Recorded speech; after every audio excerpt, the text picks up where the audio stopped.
Jodie, thank you so much for joining us for our Safer service today, and it's so great to see you. You have had a lockdown haircut, unlike me.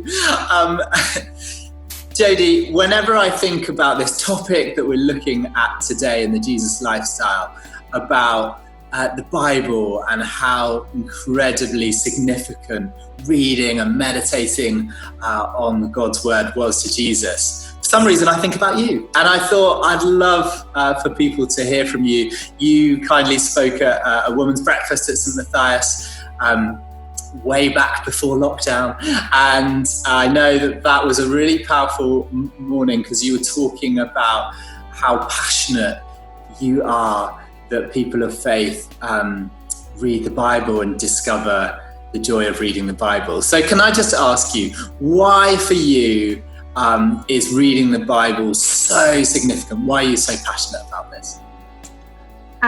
Well, I think for me, reading the Bible has become oxygen to me, Tom. It literally is the time where I have realized that I can feel like I'm in sync with God's breath, kind of that in-out breathing. And I think as a child, I came to faith. I was really ill. I was bedridden for a year, and I started reading Isaiah at that stage. And it just spoke to me profoundly. So I have always felt God speaks through the Bible. And then, of course, I think it's just something that's just developed over the years, this incredible passion for his word. I realize, if you realize that God pursues us, he has pursued us from the point of creation in Genesis. And I think this desire for spending time in his word and things and reading the Bible is really our spirit's response to his pursuit of us first. But I think, you've got to be so careful, and I've got to be so careful that I'm not shaped. My picture of God is never shaped by society and or the values of society. And it's so simple for us to kind of be shaped by the world around us. Whereas God took so much time, like thousands and thousands of years, to reveal to us his character, to reveal everything about himself in the Bible.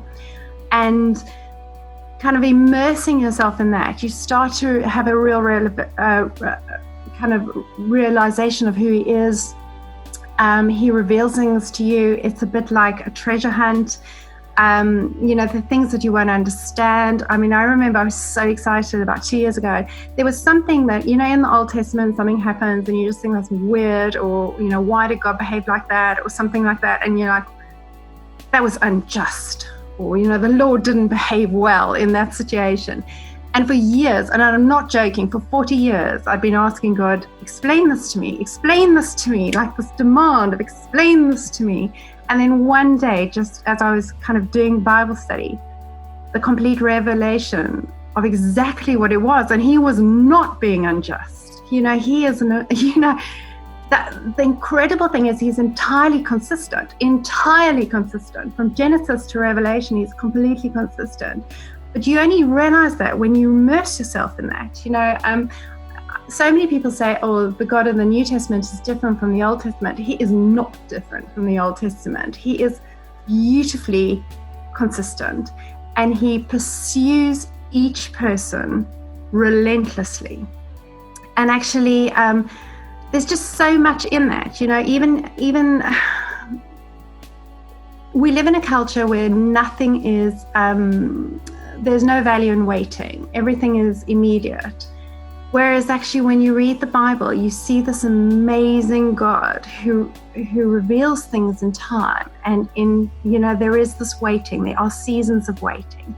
There's reward for the end of waiting. But you have to see that. And it's often in years, and it's through stories and people's life stories. So I think you just totally fall in love, totally and utterly fall in love. Someone asked me, I don't know, about a year ago, they said to me, what do you live for? And And I can honestly say I live for my next revelation from him. And it comes most often through his word. That's just so powerful to hear you speak about. This is like the air you breathe. It's like a treasure hunt where you're going to discover things about God. And for all of us, as we hear you speak, I suppose the question arises, how do we get better at this? There might be a new Christians who've never really even started reading the Bible, or even some of us who've people of faith for many, many years. How do we develop in this area? Okay, well, I think it's really simple. I think you've got to realize that nobody becomes a major Bible scholar overnight. So actually, the interesting thing is, Tom, I am enthusiastically dyslexic. So my dream would have always been to go to do a theology course or something just to kind of understand God. But I knew, and actually chatting to my parents after school, that I would not have actually ever been able to deal with the content and the sheer volume of reading. And I think it's quite interesting but it's the very thing that has brought me life and that God has actually used is the thing that I struggle with the most. And it really started by just reading the stories. And I think people don't look at the Old Testament, but I actually think start reading the stories. Just read it like a novel. Read Genesis, bear in mind that God took all, the first 5 books of the Bible is purely just a revelation of who he is to us. He took the stories to reveal that. That's when he introduces all his names, so many of his names to us. He's the God who heals, he's the God who sees, he's the God who provides, he is, I am, all these things. So just read them as stories. I remember, I think my probably really serious Bible studying season only began, in the last 8 or 9 years, I guess. And that was again because I had a period of really bad health. And the Lord said to me, I want 40 days of your life. And I was thinking, 40 days, okay, I'll give you 40 days. He actually meant 40 years.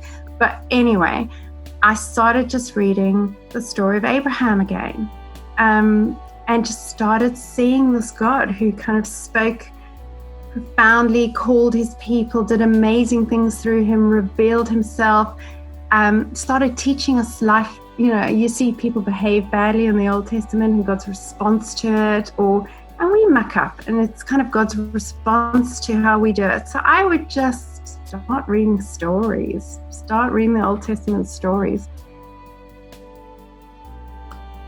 Thank you so much, and that's just so incredibly helpful. Jodi, you're such an inspiration, and we're so grateful for you being with us today. Great, so nice to be here.